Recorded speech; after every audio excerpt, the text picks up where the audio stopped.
Welcome back. Now, Musalia Mudavadi is a man literally at a crossroads with the 2022 polls fast approaching.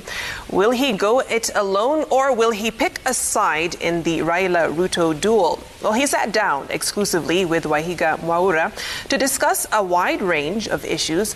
Wahiga began by asking him whether he was in negotiations with Deputy President William Ruto for a joint bid in 2022.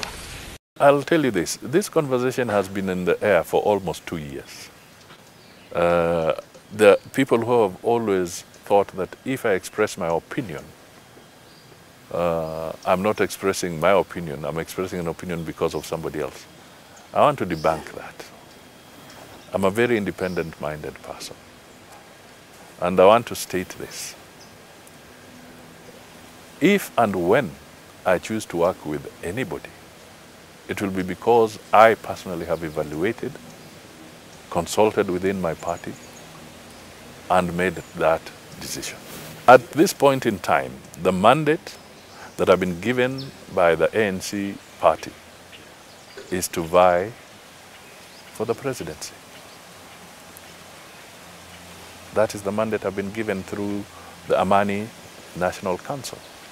I then want to get your thoughts on this. When the Deputy President says that parties are being set up to manage OKA principles, and says recently a party was started, I think he was referring to the Democratic Action Party linked with CS Eugene Wamalwa, to manage you, to manage Moses Wetangula in your region. You know, that was a very interesting comment, but frankly speaking, how do you set up a party day one? The day you are now having your first session around it, you already declare that you're supporting so-and-so. So, I mean, they set themselves up. So nobody will believe them because they are being seen as an appendage of a different agenda. All right. They say they're supporting Raila and Azimio la Umoja. First of all, has Azimio la Umoja been registered as a coalition? A coalition. Well, I believe the process is ongoing. I don't know. So you can imagine, you already talk about it the way they did. As far as we are concerned, we have a different agenda, and we've stated that we are working under the One Kenya Alliance. But let me tell you this, Mwaura. I want Kenyans to have an open mind, and I will repeat this. And for lack of a better imagery, let me use the COVID imagery. We should desist from trying to put political ventilators on Kenyans. We should now wake up to the fact that your enemy is not necessarily my enemy.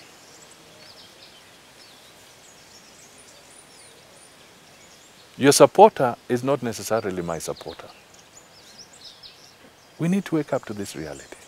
Because Kenyans are being told, left, right, and center, that because Musalia Mudavadi has a challenge with Wahiga Mwaura, you should not associate with Wahiga Mwaura. Come on. Where are we taking Kenyans? Well, what are you trying to say, party leader? You're speaking to us in parables. No, I'm speaking, they're not parables. Hit the nail on the head.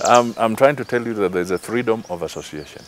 And what I'm trying to say is that let people not try and choose friends for others. Musalia Mudavadi can associate with anyone he chooses Absolutely. to, whether Raila Odinga or William Ruto. Absolutely. Without apologies. And that is how Kenya should go. So next year could go anyway, based off that statement. Nothing is impossible. I would make my decision as a Kenyan, and nothing is impossible as long as it is a constitutional decision. And this is a scenario situation. Based off what you said, that let Musalia Mudavadi be allowed to associate with whoever he would want to associate with. Should getting into State House come down to a choice between working with Raila Odinga or working with William Ruto? At this moment, which choice would you make? My friend, my target is to win the election. All right? And that decision vests in the people of Kenya. So I will not talk to any other intention other than to say that I am committed and focused to win the election in 2022. You are committed to the very end. Your name must be on the ballot paper. That is where I stand. So I will not comment to any other variation. Because I know the economy is a subject that you are well versed on, a recent survey showed that 55% of Kenyans feel that the country is heading in the wrong way. And they cited the cost of living, 21% at least, as their biggest concern as we get into 2022. Do you think this is something that the Jubilee administration should be very concerned about in the last few months of their term? Well, they put us there. Frankly speaking, the administration has put us there. And they should be concerned. In fact, they should be remorseful, my friend. They should be remorseful because Kenyans are feeling the heat. I mean, I've talked to so many of these, whether it is the debt issue, the lack of inertia in the war against corruption. You know, all these are beginning to manifest. By the way, on the debt, let me give you an example. An ANC member of parliament, Sakwa Bunyasi, published a bill which has been sitting in parliament now for more than a year. It went through the first reading, and then somebody somewhere is making sure it does not come up for debate. Because it's a law that is demanding for transparency on Kenya's public debt matters. We are likely to, the whole of 2021 has gone. Last year went.